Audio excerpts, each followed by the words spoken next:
Hey Starfield fans, I recently had a chance to attend a virtual preview event where Tim Lamb and the Bethesda team gave us a first look at the Free Lanes update and the Terran Armada DLC. And in today's video, I wanted to cover what we were shown. Real quick, the rumors were true. We're finally getting a cruise mode, we're getting the PS5 port, and we're getting a new hostile faction. This is really the biggest update that Starfield has ever seen, and it's all set to release on April 7th. There's a lot to unpack, so let's get to it. Let's start with the headlining feature, Cruise Mode. Now this is the big one. With the Free Lanes update, we're finally getting the ability to travel from planet to planet seamlessly within a star system. Our ships will now have a secondary boost option with 4 tiers of boosted speeds that you can adjust for quicker or longer travel times between planets.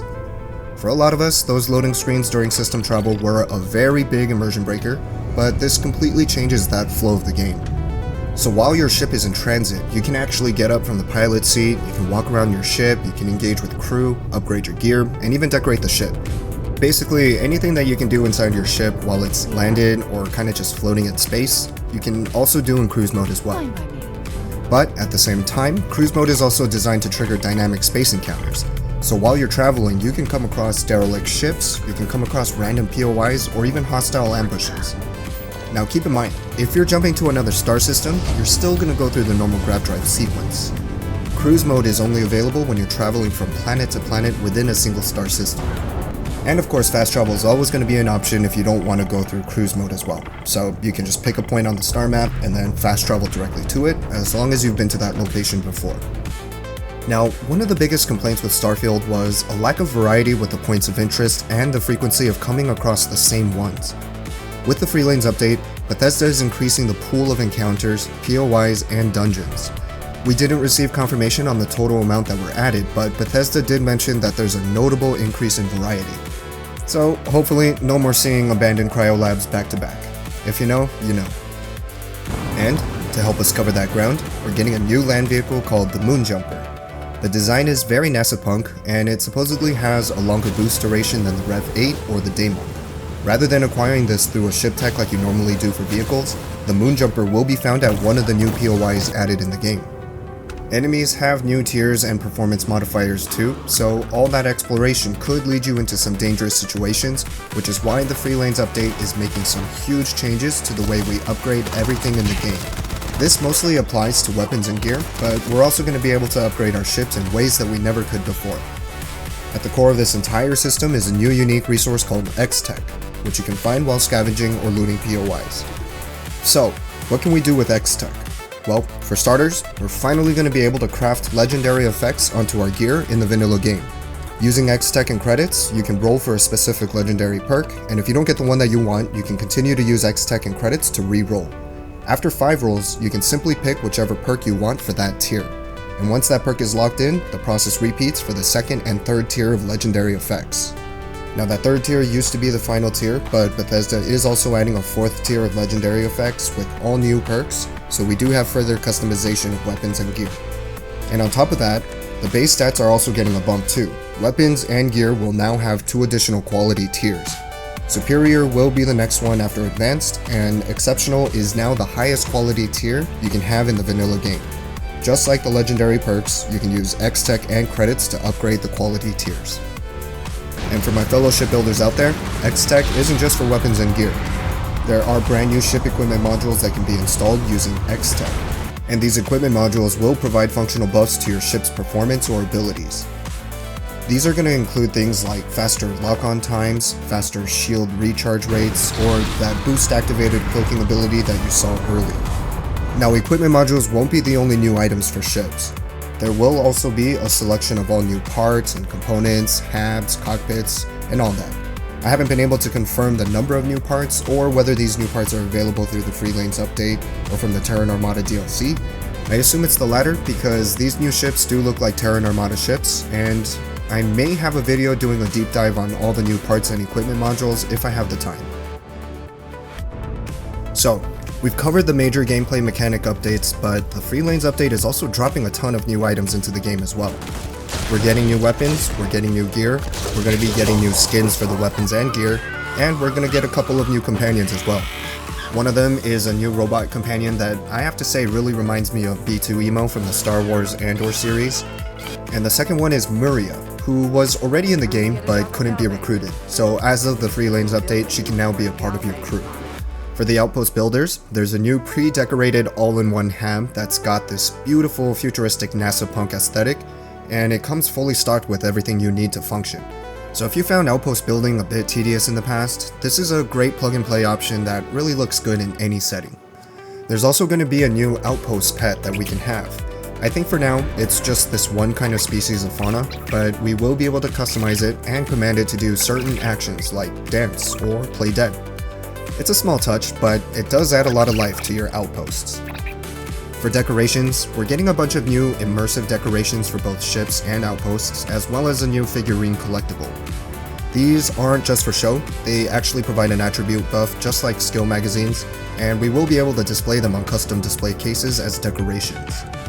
There's no word on a true settlement system, unfortunately. For Outposts, I have to imagine that will probably come in its own dedicated update in the future. For this update, it's really more ship related. Some other quality of life things being added are faction skins for workbenches, a new shared Outpost container that's like a universal stash container, and a resource and planet index system to track resources for crafting. It'll provide a database for the planets that you've been to, and you will be able to favorite them for fast traveling as well. Now, outside of the procedurally generated POIs, there will also be 2 new Star Station locations. One is going to be a player home that could be purchased. It's built into a hollowed out asteroid, and it has an interior that totally gives off James Bond villain lair vibes. The second one is a new POI location called the Anchor Point, which I believe is something like a space truck stop. It'll be a location where you can chat with NPCs at the bar, modify your ship, or purchase weapons and gear. Unity gameplay is also getting a couple of major quality of life updates. You're going to have a new quantum entanglement device that can be constructed at the launch, and it's going to allow you to bring up to 200 items through the Unity and into your next universe. This will only be for inventoried items, so no ships or outposts unfortunately. But players will also be able to upgrade Starborn powers using quantum essence, which means you don't have to go through all the temples and through the Unity over and over and over to upgrade your powers. You would be able to do it in one universe as long as you keep defeating enough Starborn enemies to collect enough quantum essence. And this is going to be a huge time saver for the Unity players out there. Now, for PlayStation 5 players, if you're on PS5 Pro, you're going to get dedicated Pro Performance and Pro Visual modes to toggle between high FPS or maxed out graphics. Bethesda also integrated the DualSense features, so you'll feel the adaptive triggers and haptic feedback during takeoff and combat. Plus, you'll get light bar and touchpad support. One last thing before moving on to the Terran Armada DLC, if you purchase the Trackers Alliance Vulture mod from 2024, there was a bit of disappointment with it because it only came with 2 bounty hunting quests.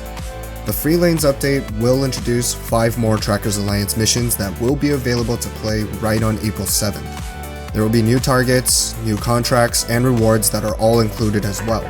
If you don't have that mod yet, it costs 700 credits on the Creation Store, and it also comes with one of the coolest guns in the game, the Arboron Nova Strike Rifle.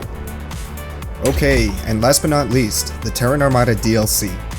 So, Terran Armada is the next DLC story expansion after Shattered Space, which came out in 2024, and it's going to cost $10. The Terran Armada are a new hostile faction that's invading the settled systems. We don't know much about their origins, but that's just something that we're going to have to find out by playing through the DLC. From what we've seen, the Terran Armada mostly deploys a robotic force that looks menacingly cool, and has a really cool sound design. I have to say, I also think the Terran Armada ships do look the best in the game, but that's just me. And as I mentioned earlier, I'm not sure if the new ship parts are available through the Free Lanes update or the Terran Armada DLC. I assume the new parts come with Terran Armada, but with everything that's included, $10 is a very fair price for a new story expansion and new parts. There will also be a new robot companion that can be recruited in here as well, so with the update and the DLC, there's 3 confirmed companions. Now, this is a huge update. It's not a Starfield 2.0 deal like what we had with Cyberpunk 2077 or No Man's Sky, but this is comprehensive nonetheless. Some of these features and mechanics may have been implemented in one form or another with mods, but to have them in the base game is always good to have. I'll be honest, I do wish we saw some more fleshed out Outpost mechanics in this one. Right now, Outposts still feel like a vanity gameplay mechanic, and I'd love to see them become more integral to the core gameplay loop. But it makes sense that Bethesda tackled shipbuilding first, given it's easily one of the most popular parts of the game. And I just have this feeling that Outpost gameplay will get its own dedicated update in the future. Also, just a quick reality check on cruise mode. This doesn't mean that loading screens are gone. I personally don't mind them, but just remember, you're still gonna see them when jumping between star systems. Like, you're still gonna see the typical grav drive sequence when jumping, and you'll still see the takeoff and landing animations when you're planetside too. Regardless, I am incredibly excited for both the Free Lanes update and the Terran Armada DLC. I think these updates have fundamentally improved the game, and it's a great time to be a Starfield fan. Again, the Free Lanes update, the Terran Armada DLC, and the PS5 Port are all going to release on the same day on April 7th. The Terran Armada DLC is going to cost $10, the Free Lanes update is totally free, and it'll be included from the start for PS5 players. The base version of the game costs $49.99 on all platforms, and the Premium Edition should cost $99, as usual. And if you purchase the Premium Edition, both the Shattered Space DLC and the Terran Armada DLC will be included. Okay, that is that. If you're new to the channel, I normally focus on detailed shipbuilding guides for both Starfield and No Man's Sky. This kind of news-heavy style isn't my usual content, but I really wanted to share what we saw at the virtual preview event. I hope it was informative, and if you ever want to build some cool ships, I've got plenty of guides to get you started. Thank you for tuning in. Feel free to hit me up in the comments with any questions or build requests, or if you just want to chat all things Starfield and No Man's Sky. This is Lindan, signing off. See you in the Starfield.